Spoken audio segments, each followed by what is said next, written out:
But let's talk about you, Jason, and, Sure. and how you ended up in this chair and what you're doing here.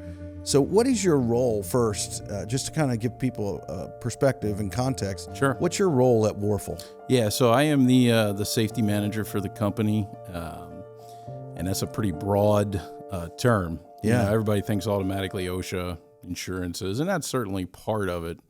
But I kind of look at it a little different perspective. It's it's more like coach, mentor, cheerleader, and my role there day to day is there's the traditional safety stuff, but it's more about helping to support and create the company culture that we have. Thankfully for me, it's not that stereotypical kind of safety role, in that I got a lot of freedom to kind of do what we need to do to advance that culture. Met my wife, and she asked me, "What do you do for a living?" And I said, "I babysit grown men." And she's like, "Huh?" And I was like, "No, really, I don't babysit grown men." I said, "But in some companies, the role I'm in is that, Well, let's not discriminate. Maybe they babysit men and women. I'm just saying. True. This is 2025. Yeah. So that's kind of what my role is there currently, and it's been kind of a unique road to get to there, because if you'd have asked me when I started, my career in construction, it's probably going 20-some years now, and you told me this is where I'd be, I'd have been like, no way, like absolutely not. Yeah. It wasn't on my radar. I was in high school, still trying to figure out what I wanted to do with my life. I grew up here in Lancaster County, so around all the farms. My grandparents had a little farmette, so we were all the time over there just tearing stuff apart, building stuff, running tractors around, you name it. Don't you think, so I just want to interrupt you, because I don't often get to talk with people in our area, and so I like it when I do. And you ever hear people say, "Oh, you come from Amish country, like we vacation there," and I'm like, who vacations in Amish country? Like, I have the same question. I don't, and obviously it's a thing. It You is. just have to drive down through paradise. Go down Route 30. Yeah. But I don't, I grew up, I worked for multiple Amishmen growing up, so I know what you're talking about, and it's just funny. It's just, I would never think of it that way. No. Yeah. But so that was kind of me as a kid. We were out.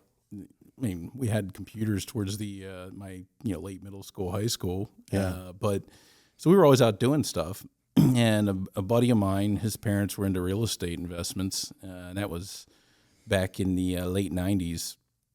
And basically, he's like, "You want to earn a little extra cash over the summer?"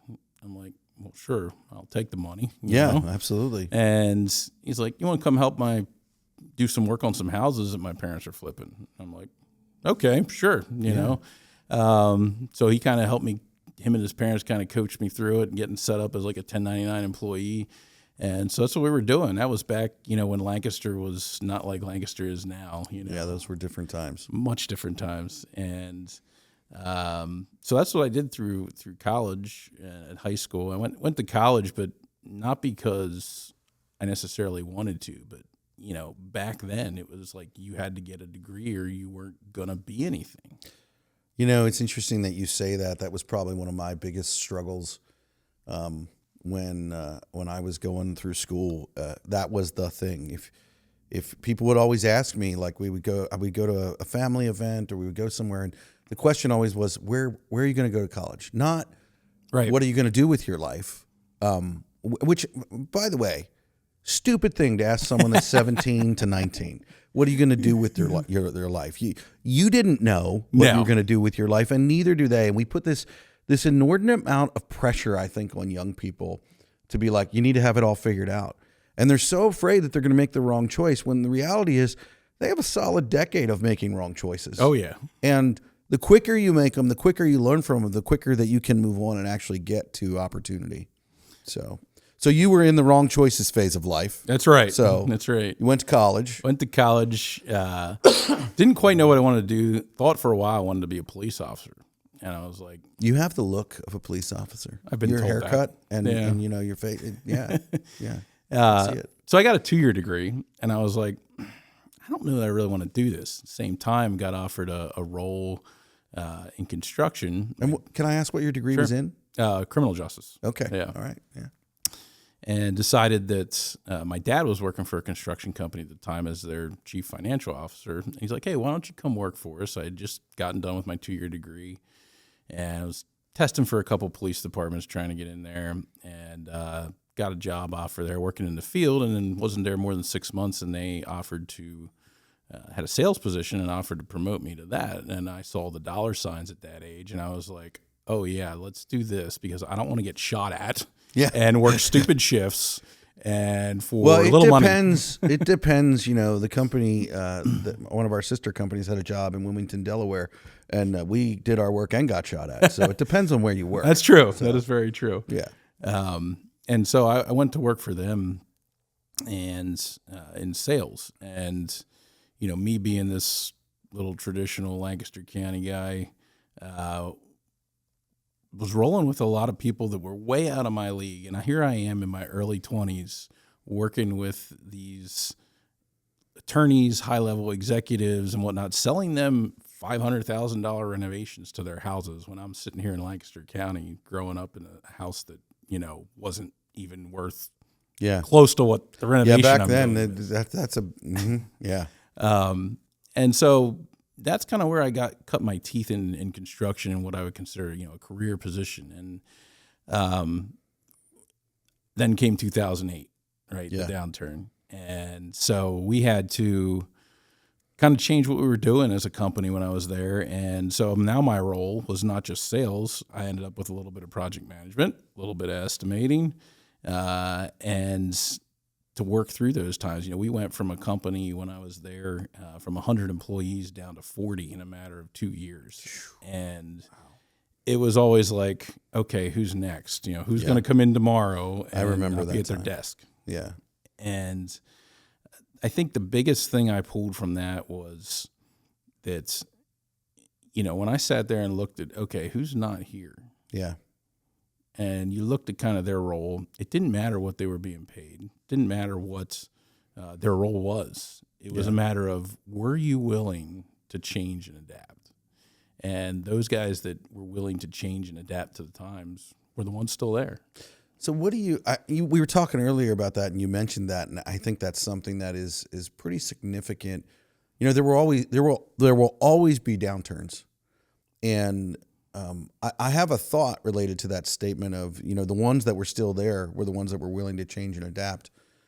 Well, what do you think that means? And it's really funny. We were talking about narcissism earlier. What do you think it means as far as what did they have to change and adapt to? Like, can you give some examples? Sure. Yeah. Yeah. You know, it was, I think some of that was being willing to do things that maybe you haven't done before. Yeah.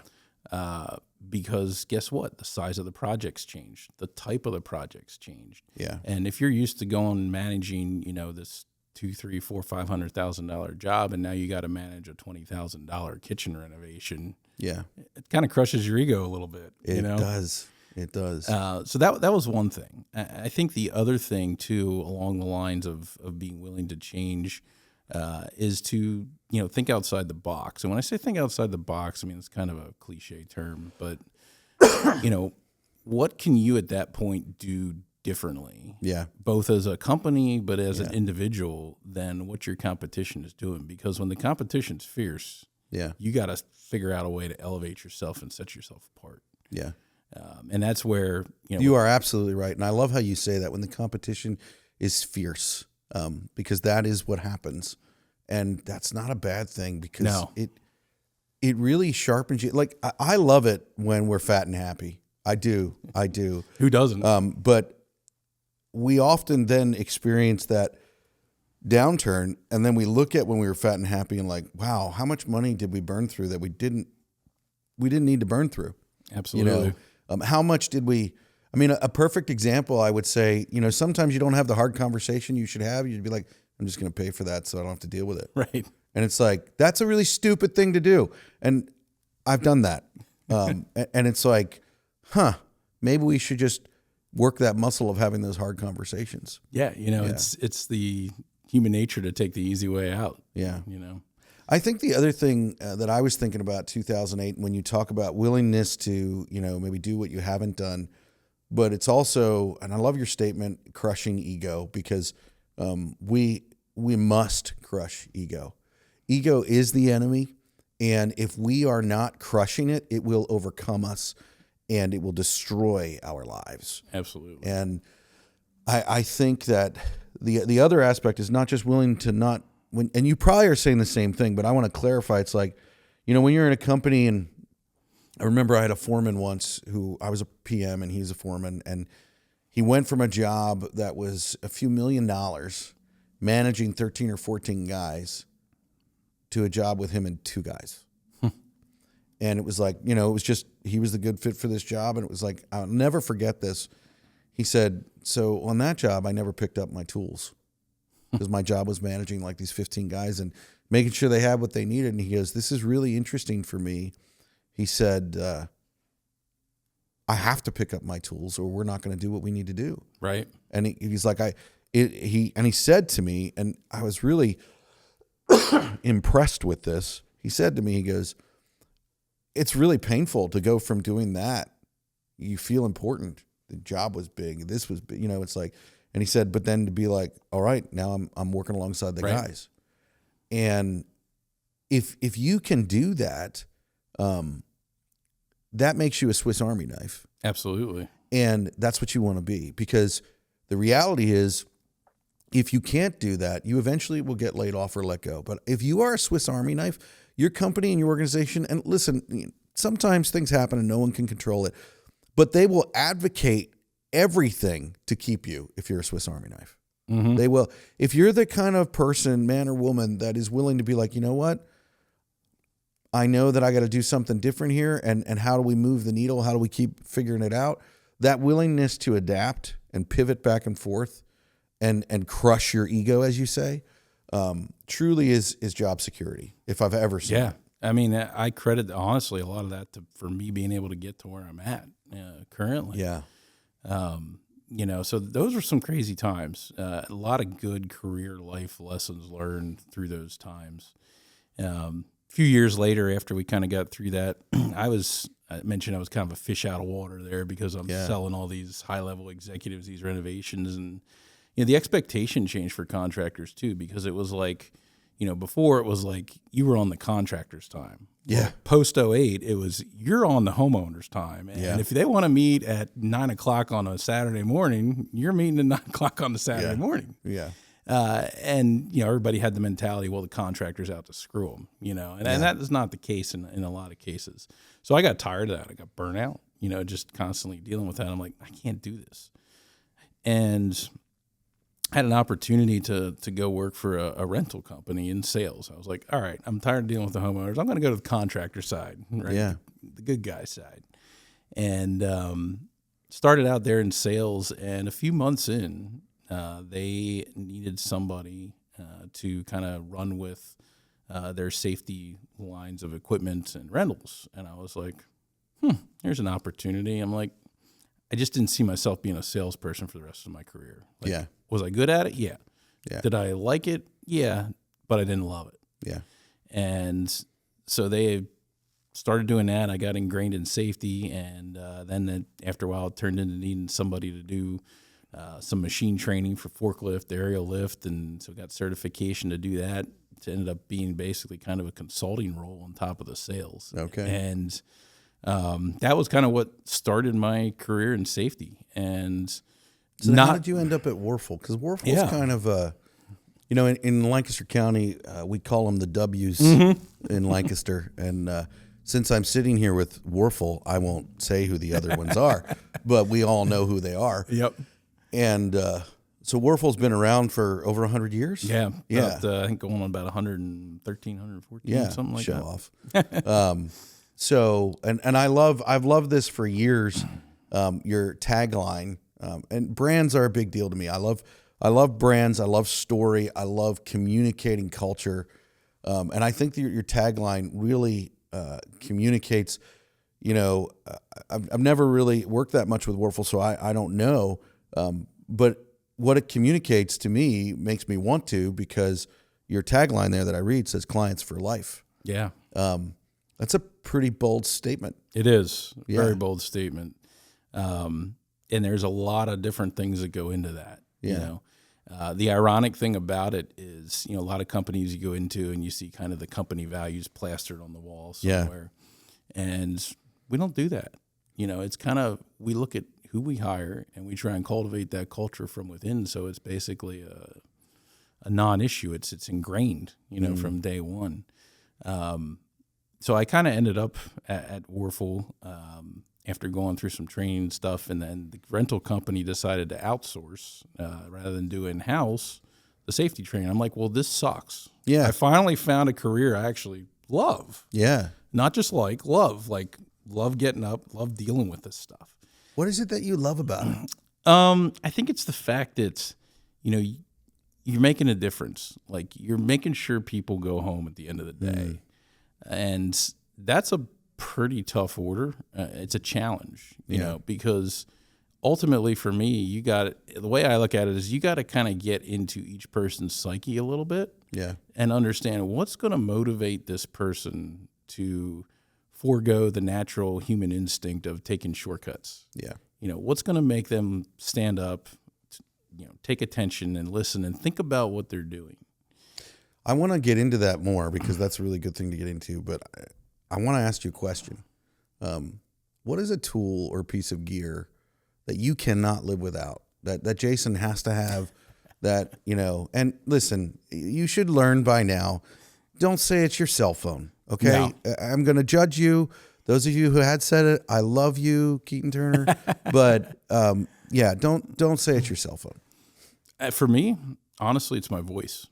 The ability to communicate. Wow. No one's ever said that.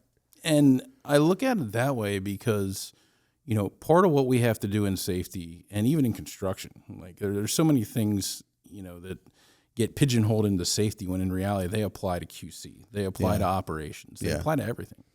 And, you know, the ability to communicate is huge. You can, just through communication, verbal communication, you know, that is really what shapes a culture and moves a culture. You can put print materials in front of these guys all day long. Do you think they care about 95% of it? No. Yeah. They don't want to read it. Yeah. You know, JHAs are a big thing in safety. I hate JHAs. You know. So for those that are listening and trying to learn from this podcast, why don't you describe what a JHA is? Sure.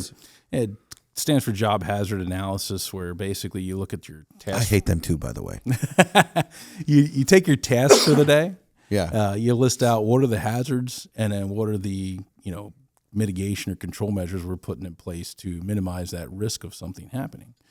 And, you know, a lot of companies say, okay, you got to do a daily JHA. Well, you know, having been in the field, I know what that is. And you just say, okay, yep, I'll sign my name. Here we go. We're going to work. I'm here to earn a paycheck. I'm not here to read. Yeah, that's not a documents. JHA. It's a CYA. Yeah, that's exactly what it is. You know, and unfortunately, that's what a lot of safety and construction unfortunately has become to a point, and that's Don't you think that makes it difficult for you to connect with the men and women, because that just feels like, well, is all you care about is covering your ass. It does. And so it's like, you don't actually care about me, and I'm trying to get a job done and provide for my family, and you're here to make it harder. Yeah, it's one of those things that, you know, that's why I say voice is kind of the biggest tool in the shed, because, you know, they're not going to look at the written stuff. You got to communicate that. You got to connect with them on a level where you make safety personal to them. Yeah. You know, what is that's going to motivate this person to get what you need out of them? You know, how do you do that with voice? Because I mean, I love that, because sometimes I think my voice is the only skill that I actually have. And I think communication is essential. You know, I'm a big teams guy. I like working with teams. I think teams make jobs better. I'm an electrician by trade, so I've always had to work with people. Right. Like I can't not work with people. And having said that, like when you say voice, give me some context around what does that mean for you for communication? Because clearly we're communicating right now. Right. But I think there's some facets to that, and so you're the one that said it. So give me more. Yeah, I think it's you know, communication in, number one, plain language that these guys can understand. You know, so often, whether we're in project management, whether we're in safety, you know, one of the things when I came to Warfel was all these different, you know, 3-letter terms, RFI and Yeah. all that. It's like, just tell me what it is, Yeah. So I think being able to communicate and speak the language, particularly for somebody in safety who's the guy in the field, when you're out there talking to these guys, you need to speak their language. That's what they relate to. That's what they understand. And keep it simple. Don't be throwing the big terms out there. I think the second thing is, communication is making sure they receive the message, right? That's a good statement. So how do you do that? Yeah, and sometimes that's through questions like, okay, or hey, explain to me. Yeah, that's a good way. What are you doing here? Or explain to me how you think you should do this. And really, those questions sometimes are almost a better way to communicate than just you saying, hey, this is what I need you to do. Yeah. Like, hey, how are you planning to achieve this? Yeah. Walk me through what you're doing here. And, from a communication perspective, the other thing I'll say, kind of backtracking slightly here. We can go anywhere. We're all over the place.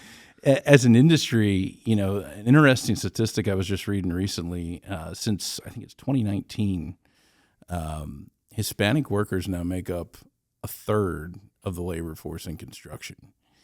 And one of the frustrating things in safety is, these are the guys that are out there doing the work. Yeah. And when we look at the resources Yeah. that are available out there is a big shortage, particularly among safety. I mean, if you're a safety professional today and you can speak and train and be bilingual in Spanish, you can name your price. Yeah. And that's, I'm so glad that you brought up the Spanish thing because I want to highlight something here. So I did some research on you before we sat down. And with that, inevitably, I then did some research on Warfel. I didn't have to do as much on Warfel because I grew up around here, so that wasn't all that hard. But an interesting thing popped up in LinkedIn, and Warfel is sponsoring, and I had to read it and get into the details because Warfel is a general contracting company, and you're not a safety company. But what I saw was that in Virginia, you guys are sponsoring and hosting, that's twofold, sponsoring and hosting an OSHA class in Spanish. Yeah, we actually did that here late last year. Yeah. Because it was one of those things, we look at a lot of safety issues in the field, right? And it doesn't matter what company you're at. When you really start to get to the root of it, it's a lack of training in a lot of cases. Yeah. And so how do we bridge that gap? Because, you can sit online and take online training. And for some people, that's great. But that's not the majority, especially in the trades. These guys don't want to come in. They don't want to sit down in a chair, and just sit behind a computer. Or even really when we talk about training, sit there and have you lecture at them, for 10 hours. So we actually went out and partnered with a trainer who's bilingual in Spanish because we had a project down there we were running into some issues on. And I said, a lot of this comes down to training. When I look at the issues on the job and we really get to the root of what's going on, it's training. And when I started to look at some of it, I'm like, these guys, they need some good in-person training. Nothing's better than an in-person hands-on training. Absolutely. And I was like, we need to bridge this gap because, again, the industry organizations, and we won't name them, but they're not doing a good job at that for the particularly the Spanish-speaking populations. And so I was like, okay, well, if the industry is not going to do this, then I'm going to figure out a way to do it, So we did that one. We're actually working on trying to schedule something and host another one here locally and then advertise to our subcontractor base as well. And it'll be open. I don't even care if our competition comes. Yeah, I know some people that can help you market that and communicate that and tell that story. I'm just saying.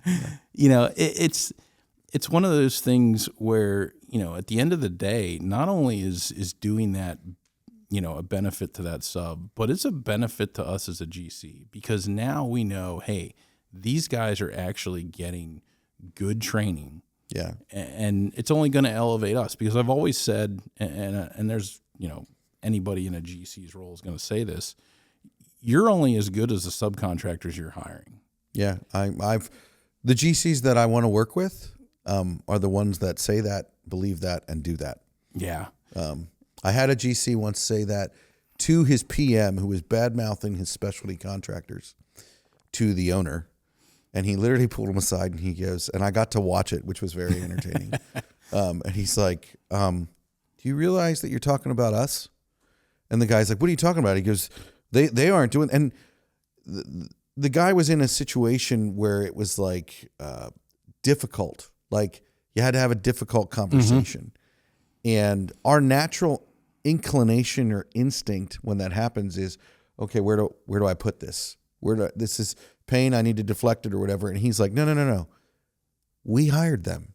Right. We chose them. And so even if that specialty contractor is totally effing this up, well, then you need to be communicating with them to figure it out.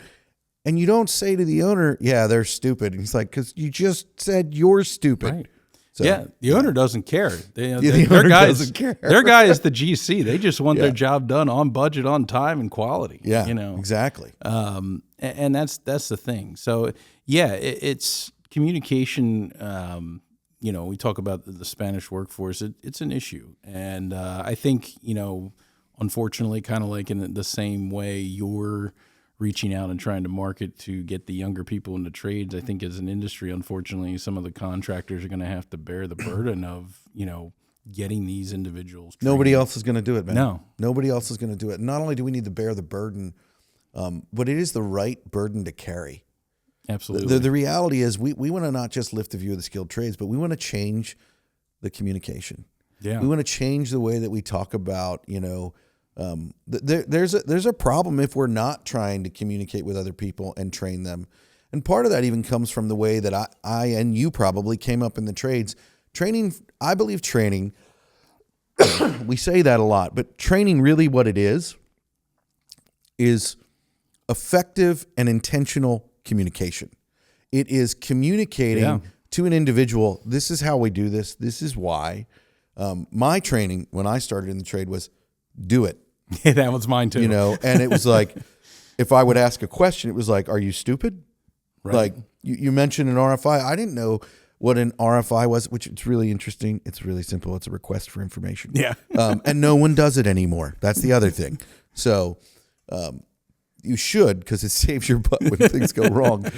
But the reality is it's like we have to focus on what that intentional communication is and making sure that it's understood. Yes. Those things I can remember when I was a foreman, and I wasn't trying to be rude or patronizing to guys, but I would lay out with them. And when I was a foreman, I came up in the ranks, or so to speak, pretty quickly. So I hadn't forgotten yet what it was to be that kid that had no idea what the heck was going on. And I can remember I would start saying to people, and I learned this the hard way. I would tell people to do something and they would go do something, and it was not at all what I said to do. Mm-hmm. And so I started doing this thing where I'd tell them to do something, and I'd say, now tell me what I told you to do. Right. Like, say it back to me. And it is amazing how screwed up our brains are, because never did someone say it back. And now, over time, they learned that I was going to ask that question. And they were prepared. Then they paid more attention. And I was guilty of that too. All of that to say, I think that training is something that is essential, and I think we get confused on what it is. Yeah. It's not an OSHA class. It's not a CPR class. Right. It's a communications class. It's like, how do we communicate to you? And that's why it's so important that we need to change the narrative of, listen, if you're speaking Spanish, Russian, German, whatever, if that's the workforce, not that we shouldn't all try to learn how to communicate with one another. I'm not saying that we don't do that. But the reality is there is a huge deficit. And so if there are people that are willing to do the work, well, then it is effective to learn how to communicate to them in that way and help them be trained effectively. Absolutely. Yeah. The other thing that plays into this a little bit too is just understanding people's culture. Yeah. And I say that my wife is actually 50% Puerto Rican, so love the food. She's a great cook, by the way. Yeah, I love that food. But going back to my consulting days, I actually love all food, but that's another story. I know, same here. It's my weakness. Going back to my consulting days when I was with the rental company, I had the opportunity to work with a lot of Amish Mennonite contractors. Here in Lancaster County, and shocking. Yeah, imagine that. The thing about it is, there's a misconception out there, right? That, well, those guys aren't safe. Yeah. And that is the furthest thing from the truth. They are no different than any other company, regardless of what background, religion, whatever tag you want to put on there. There's companies out there that are Amish companies are much safer than what they would consider English companies, and vice versa. But that is what the Amish call us. If you're listening and you're from California, Arkansas, or somewhere like that, and you don't know about Amish, we're the English. Yeah. So. And, the thing about it is, with those cultures, it's understanding how to connect with them, right? So there's that component to it. And we talk about communication is understanding, okay, what is some of their background and how do they think, particularly the Amish Mennonite background is, and it's somewhat reflective of our industry, is get her done. Yeah. And so that's the mentality you got to kind of work with and understand how to communicate to that mentality to get what you need out of them. Absolutely. I think that, it's okay. All right. Hear me out when I make this statement. I think it's okay to judge a situation or even a person, but it is not okay to have judgment of a situation or a person. And is what I mean by that. If we say, well, we don't judge people, well, we're lying. Because when I walk onto a job site, I'm required to judge the situation. Yeah. That just means that I'm looking at it and trying to figure things out and understand where they're at. A judgment is when you want to condemn someone before they've even had before you even really know what's going on. That's what a judgment is. But it's like when we talk about that, well, some people make a judgment towards an Amish company saying, well, they're not safe. And the reality is that's not true. Right. Now, there might be some that aren't, but I guarantee you that has nothing to do with being Amish, because I've worked for general contractors that on paper look amazing and they're not safe. And so all of that to go back to what you're saying about communication, learning, I think one of the things that I find really interesting about communication, and I so love that that's your go-to, because for me, I think communication is everything. And I actually think the more that I've grown in my career and even in my role, I've learned that I need to learn how, I'm not even talking about actual like languages like Spanish, German, but everyone speaks a different language. Yeah. And what I mean by that is I can say something to you and it's totally different than when I say it to that person over there. And it can be the same words. It can be the same words. And the reality is your life experiences have brought you to receive and understand things a certain way. I was on a call this morning before we got together. There was an electrical issue on a job with a switchgear, and there was some confusion about things. And when I got on the call, there was this communication going on, and I could tell we were trying to get to the solution, but I could tell that either party was in a defensive posture of, well, this is your fault or this is your fault. And it's like, okay, well, so everything that this person was saying here, this person here was receiving as, well, they're viewing that as my fault. Right. So they weren't thinking about the solution. They were thinking about, how do I defend myself? And it's like, we have to be aware of how people receive things. And some people communicate from a defensive posture all the time. Right. And so then that's your job if you're in the role of communicating. So that means if you are a project manager or foreman, or quite frankly, if you're anyone and you're actually talking to someone else, it's your job to try to learn who they are and be like, well, how are they interpreting what I'm saying? Right. When I know you wanted to say something here, but I want to add this to it and just make this statement. When I was young, I used to, I don't want to make this statement because this reveals how arrogant and stupid I am. When I was young, I used to say, well, they misunderstood that. That's on them. And that is the absolute most arrogant, stupid thing that you can say, because if someone doesn't understand what you say, it's on you to figure out how they can understand that. Yeah. I mean, I think we all went through those phases. I was the guy in the field who, back then told the safety guy where to go and where to stick it. Now life has come full circle. That's funny. That's funny. Life has come full circle. But, getting back to that communication thing, that the one thing that we struggle as an industry, it's no secret this industry runs on caffeine and nicotine, right? This is true. And, sometimes that communication, even the people right, that well, you deal with on a regular basis, you don't know what is going on outside of work always. And that's one of the things That's really good, man. that one of the things I really appreciate here about the industry, and there's kind of a trend within safety, particularly in construction, about this concept of total human health. So it's not just, am I physically healthy? Yeah. It's, do I have the financial resources? Do I have the mental health resources? It's no secret this industry has one of the highest suicide rates. Yeah. And so when we take that aspect of what's going on and look at communication, it's like, okay, are we also communicating and making sure that these guys feel cared about? Yeah. And, when we start to look at that concept of total human health, this has bigger industry implications because, you and I were talking before the podcast here about just, retaining and recruiting employees. Yeah. And the thing about that is, when we start to look at that is, as a company, it's no longer just you need to issue them a paycheck for the work they're doing. Yeah. If these guys aren't staying healthy, they're not going to be productive at work. And when I say healthy, it's not just, the physical health. It's financial, mental health, all those resources. That last one there, I think, deserves a lot more importance than we give it. Yeah. Mental health kind of, without that, none of the other things matter, actually.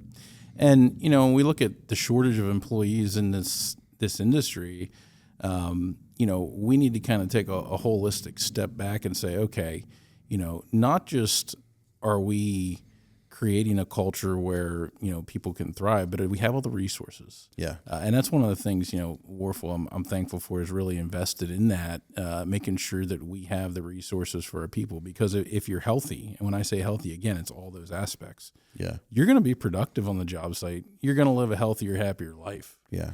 And, that's something that I think as an industry, we got to break those stereotypes and continue to build those resources for our workers.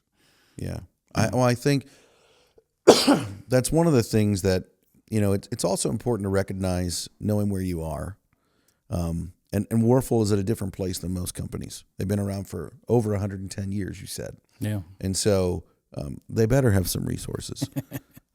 And, maybe you're a company that's only been around for 5 years or 10 years. And listen, don't feel like there's no shame in that. No. We need companies. We need... There is more than enough work out there, and if that's something that you are doing, good for you. But don't feel like, at your 5 years and you have 6 employees that you need a full-time safety director. Right. But that comes back to the Swiss Army knife. You might have a guy who can do that as well, and it's just the reality of you just don't have as many bodies. No. So it's not the same. Like, no. How many people in your organization do you have roughly that? Because I did notice this the other day, too. I love that you guys are doing this. You had a CPR class and you had what you called open enrollment. I'm like, what the heck is that? So I did a little bit of research digging deeper, and it's like Warfel has invited their entire company to take a CPR class. Not just the guys that are required to have it in the field, people in the, like if you wanted to take it, you could take it. And I was like, that's genius. Because CPR is one of those things that I personally think you hope you never need it. You should all have it. Like, you don't want to be that person, I'm going to date myself here, at the mall, which no one goes to anymore, where there's someone that needs CPR and you don't know how to help them. Yeah. Yeah. And that's one of the things, it's some of us, it's just about having resources, right? Yeah. Because a lot of the consulting I did was for small companies. It's the guys that had 5, 10, 15, 20 employees. And no, it doesn't make sense to bring on a safety person. But that's where you need those resources. But also, really a lot of that, and everybody says it, ultimately what drives safety is from the top down. That's the truth. And that is really kind of part of it. When I worked with a lot of different companies, it was interesting because in kind of a consulting role, you can go in there and kind of figure out, where do they really value safety? Are they the ones that just, hey, get me the paperwork I need so I'm compliant? Exactly. Or do we really want to try and do this the right way? And unfortunately, so many times what drives sometimes some of that, and I don't want to stereotype and say it's all companies, but what Were drives you going to some say of it's that, electricians? Get out. You're done. Get out. Not electricians. Yeah. But it's an incident. It's that bad thing that happens. And it's like, maybe we do need to invest in safety. When in reality, safety pays a lot of other dividends than just safety. lot of times what I find is we have a subcontractor that's struggling with safety. There's usually QC issues, quality control issues. There's schedule issues. Yeah. And it all kind of is reflective of a company's total performance. I mean, safety is just one component of that. Yeah. And when we look at, a lot of those small contractors, it is daunting. Like I have a lot of admiration for somebody who wants to go out there and start their own business. It is not easy in the environment we're in today to do that. Yeah. Well, the advice that I got, and I'm a founder, so I can say this, they have to be a little stupid. So just saying, you have to, I remember I got some advice when I was younger, and he goes, if you go into business for yourself, you're an idiot. And that was coming from a person who had gone into business for themselves. Right. So, but I mean, I've talked with, I did a podcast with a guy by the name of Keaton Turner, and he has this podcast out there called the Per Diem Podcast. Really encourage you to listen to it. It's really good. He posts every day. That's insane. But one of the things that he talks about a lot is, if you're going to do that, if you're going to go into business for yourself, it's got to be in you. Like you can't not do it, because it is the hardest thing that you probably will experience in life. Yeah.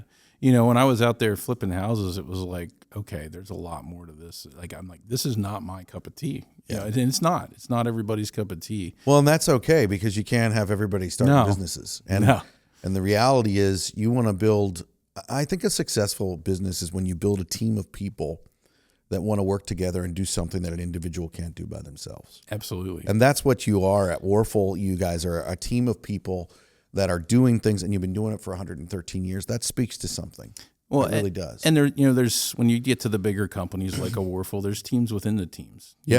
Like one of the things that I'm proud of is, my safety team. I have a staff of 5 plus an admin.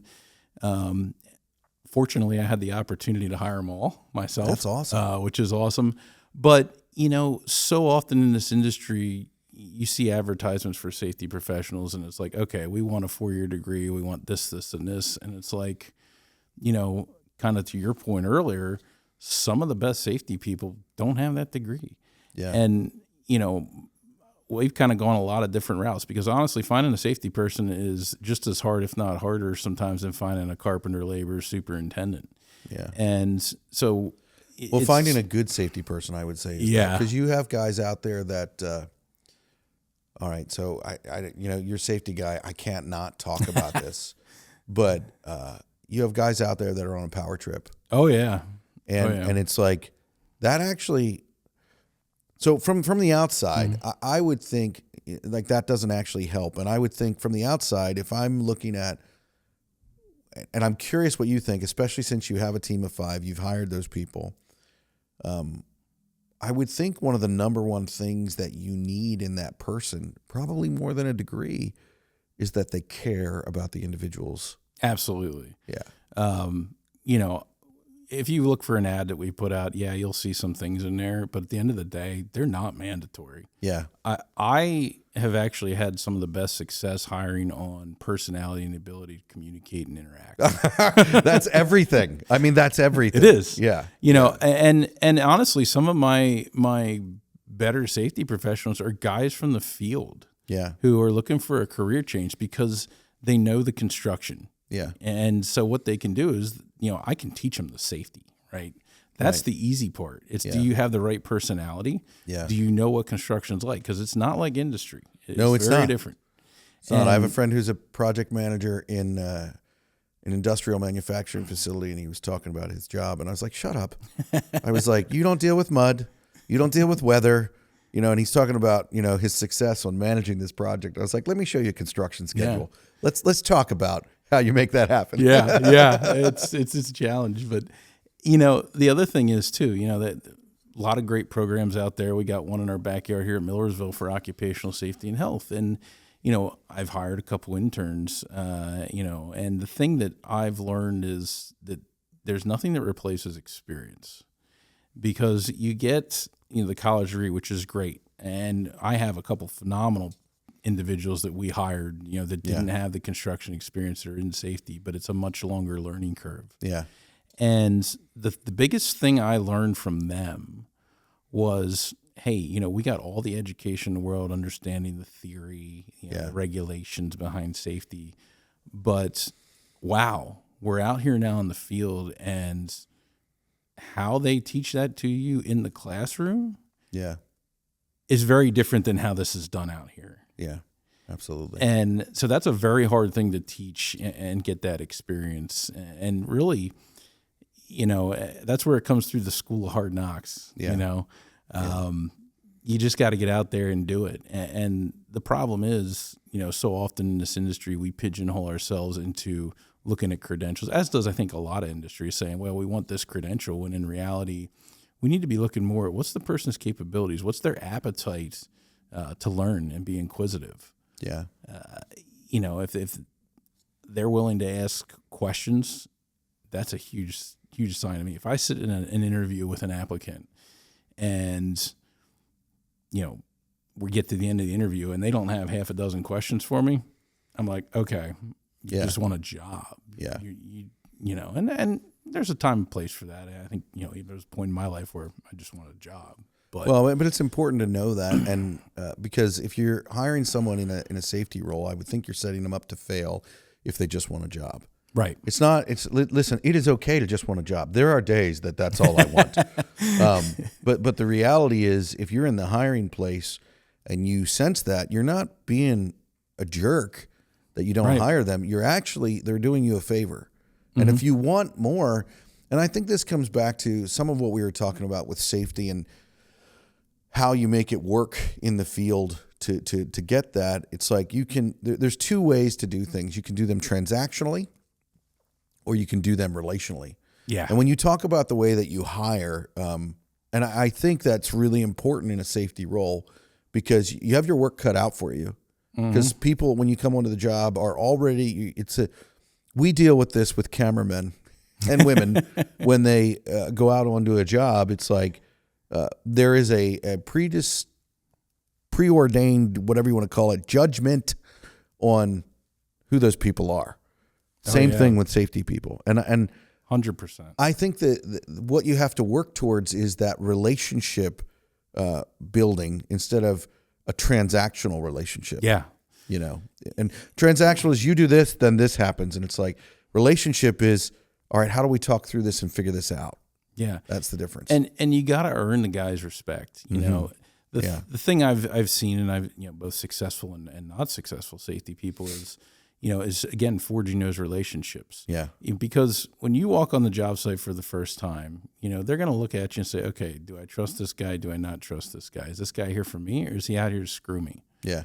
And, it takes sometimes, particularly the guys that are out there for 20, 30 years doing it, they're not quick to trust somebody because, let's be honest, in this industry, they've probably been screwed over a lot of times. Yeah. And so you got to build that relationship to earn that trust. Absolutely. And it's been neat to see, even in my career, and even, we've undergone a huge cultural change at Warfel. There was some superintendents that have been there for years. Construction overall is going through a cultural change. Absolutely. And well needed, we'll say. Yeah. Yeah. Yeah. It's been neat to see some of those superintendents who at first were kind of, I don't want to say anti-safety, but just, it's not their thing. Like, it's just, hey, do your thing, say whatever. I don't need you. Yeah. And to now turn around and see, okay, these guys are actually like really now viewing me or my team as part of their team and calling them and getting them involved as part of that vast team you need to complete the complex projects that we do today. Yeah. And so a lot of that just comes back to, building those relationships, because the other key thing I always tell my staff is, you're going to build those relationships. Some of them are going to be hard to build, but when you get them built, just keep in mind, it doesn't take long to flip the coin and lose that trust. Yeah. Yeah. So you really got to carry yourself well, and to the point of, if you don't know an answer, don't BS them. They'll know. Yeah. They'll know. Take the time, find it out, and then go back to them and deal with it. And the other big thing I tell my staff is, and this is a hard thing I think, to do, is admit when you're wrong. Yeah. That it doesn't matter what your role is. That's good for us everyone. Admit when you're wrong. Yeah. Like, I mean, if you don't, you're an idiot, because the reality is everybody else knows you're wrong. Right. Like, you're not fooling anybody. And the guys will respect you more for that. Absolutely. They're Absolutely. like, okay, I screwed up, or I didn't tell you the right thing. All right, well, now we got something. I learned this pretty early in my career. I was a project manager, and I'll never forget this. It was a military job, and so there was actually military brass at the table in the job trailer, and there was a mistake on the job, and I had missed something, and we're going over it, and luckily, very fortuitous for me, I caught it myself while we were sitting there, and I realized this, and I'd gotten this advice from an old timer, and everybody around the table was out to get me. And I mean, that was true. That was I had judged the situation appropriately. But this old timer, he gave me this advice, and he goes, when you realize you're wrong, own it.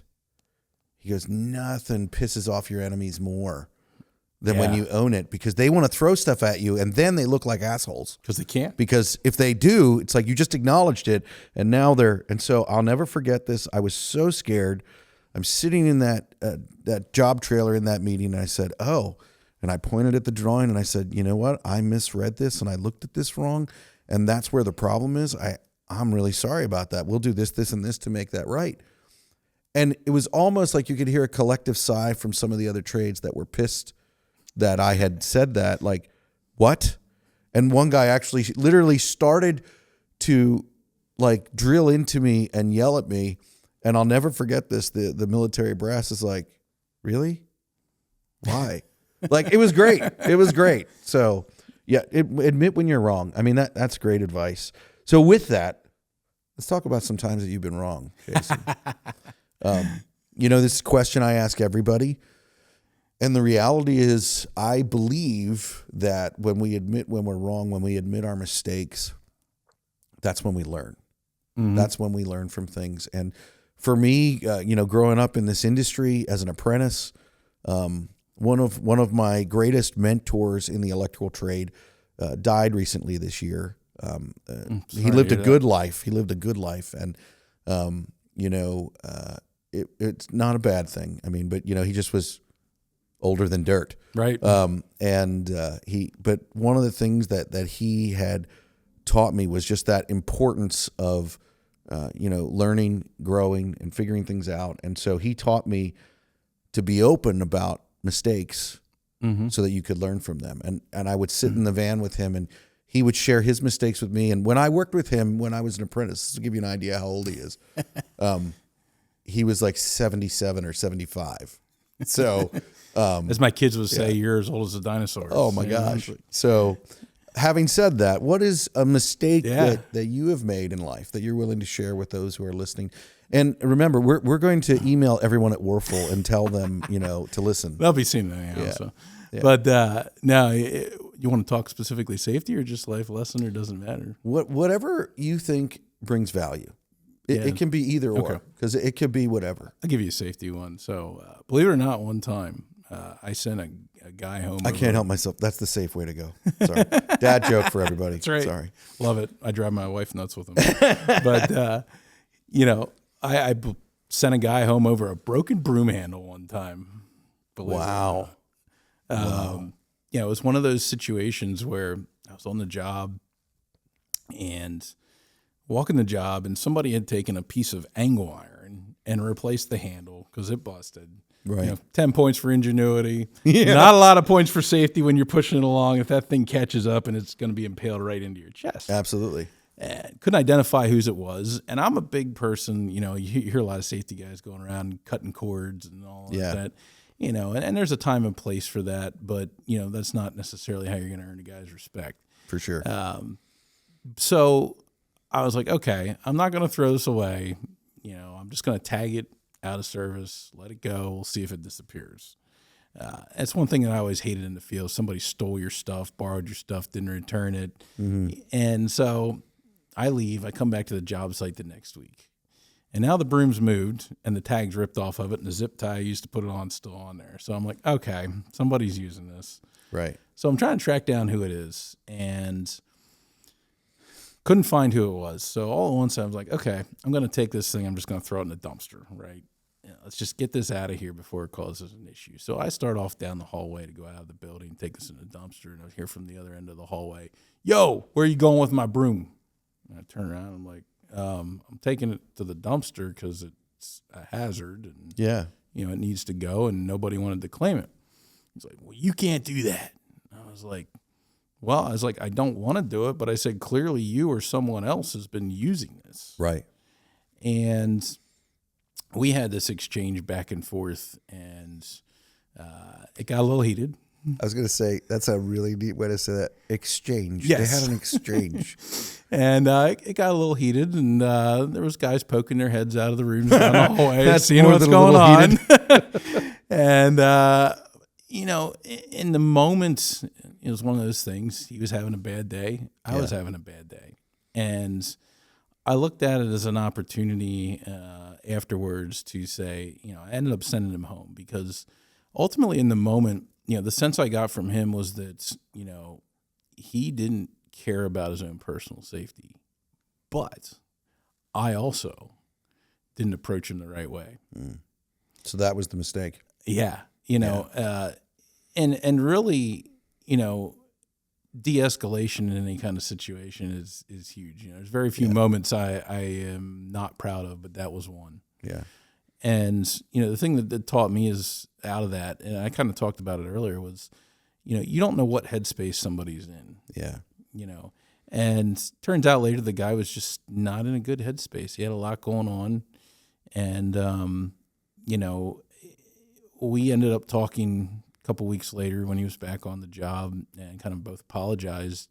And he actually told me, he's like, hey, I appreciate the fact that you brought up that I didn't care for my safety at that point in time. I was like, really? I'm like, yeah. And he's like, no, he's like, I wasn't in a good mindset. And he's like, frankly, it made me think a little bit what you said. Yeah. And I said, I apologize too, because I said, that's not how I should be interacting with you. Yeah. I said, I get it. We all have stuff going on. We all have different things floating around our heads. Some days are better than others. We're in a mood because something happened at home or whatever. Right. And I said, hey, I apologize. I need to take a step back here and say, that wasn't the right way to go about it. And he said, I understand. But so it all ended well. Yeah. But it was one of those things like you just never realize. For me, it's like you don't know what somebody else is going through. Yeah. And what you're seeing in that moment may not be a true reflection of how they are as a person. Because it turned out this guy did care about his own safety. Yeah. He just, in the moment, he was having a moment. Well, you think about it, depending on what happens. I remember I was in a situation like that, but the opposite. I was the guy, and I was in a more leadership role, like a project manager, senior project manager, and I had in the morning. The job was at a critical place, so I couldn't miss this meeting. But early that morning, it was thought that my mom had a stroke. And so I had been in the hospital all morning, and I left the hospital, and they were telling us that they think that she has cancer. Now, I didn't know everything. They were doing tests and all this stuff, and so I walked into this meeting, and I was the person that they didn't know where I was at. And I remember having to wrestle with my emotions of, they could have told me I was doing an amazing job, but I was ready to rip someone's head off. Like, it didn't matter. And I just had to take a breath, and I'm a very private person. Mm-hmm. So I didn't want to share with anyone in that, and I think a lot of us are like that. I didn't want to share that with anyone, but yet it was all on my face. And so they had no idea. And they're like, wow, you hate us all, and it's like, no, I don't, but I don't want to tell you what's going on in my personal life. Right. Right. And turns out my mother was fine. Everything was fine. But all that being said, just when you talk about not knowing where people are at, we really have to be careful that we're not reacting in the moment. Absolutely. Yeah. Yeah. And, I think especially as a safety professional, you're going to have nice, cheery interactions, and you're going to have some that are very adversarial, you know, it's always, one of my things that have taught me, and my personality now is I feel a good bit different than when I was younger. Yeah. There's not, and my wife will tell you, she gets irritated sometimes because I don't get more worked up. Yeah. There's a certain point you just got to kind of be like, okay, take a step back. Is this really worth, fighting over, getting worked up over? Well, quite frankly, when you speak with a calm firmness, it actually communicates way more power and intensity than when you raise your voice. Yeah.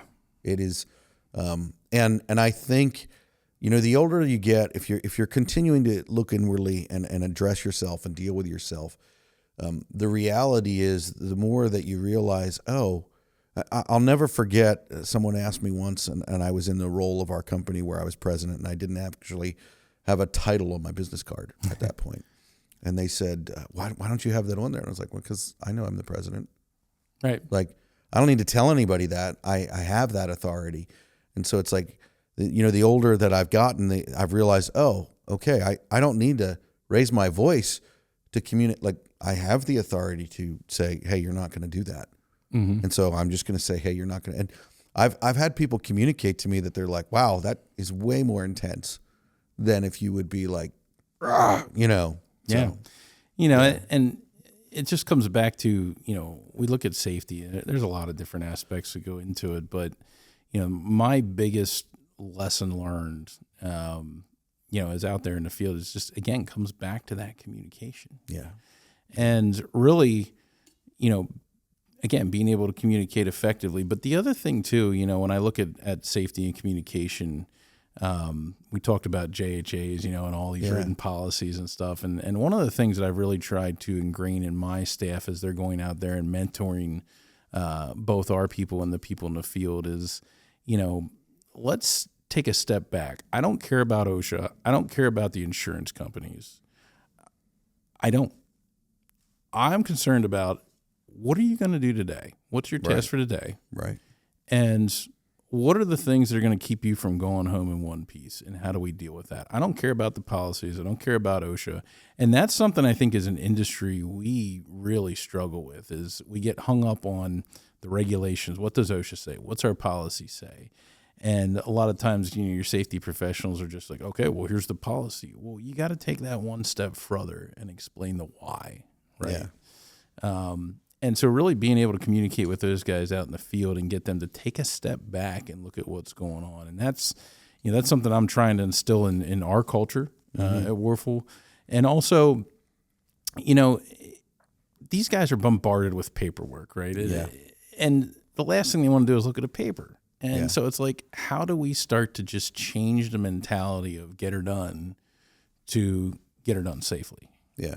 And really getting them to step back and take a moment and kind of think about what we're doing, because the OSHA regulations, right, they're supposed to be the minimum standard. And they're not black and white. I don't care what some people say, right? There's a lot of gray and ambiguity in there. There is. And that's where it's like, one of the things I always talk to our people is like, okay, what's the regulation for this? I don't care about what the regulation is. But when I talk to them, it's, let's holistically take a look back at this. Do you go into a job and do you just say, well, these are the tools I'm going to need? Or do you stop and take a moment, step back and say, this is what I'm really going to need tool-wise, and this is what might happen. Right. Instead of just saying, okay, well, I'm going to go cut this pipe off here, so I'm going to need a saw. Right.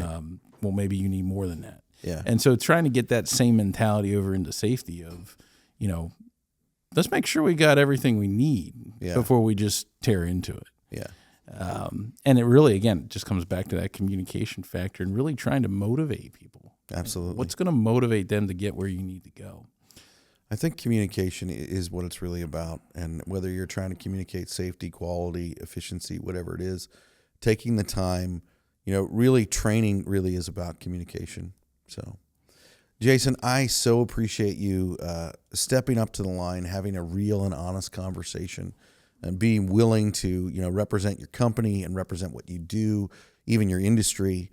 And I want to say thank you to you and to Warfel for what you're doing to try to extend that beyond yourselves Yeah, so I really appreciate that. Appreciate the opportunity here as well. It's something I'm trying to instill in my kids. Is it's not always just going to school and getting a 4-year degree. No, it's not.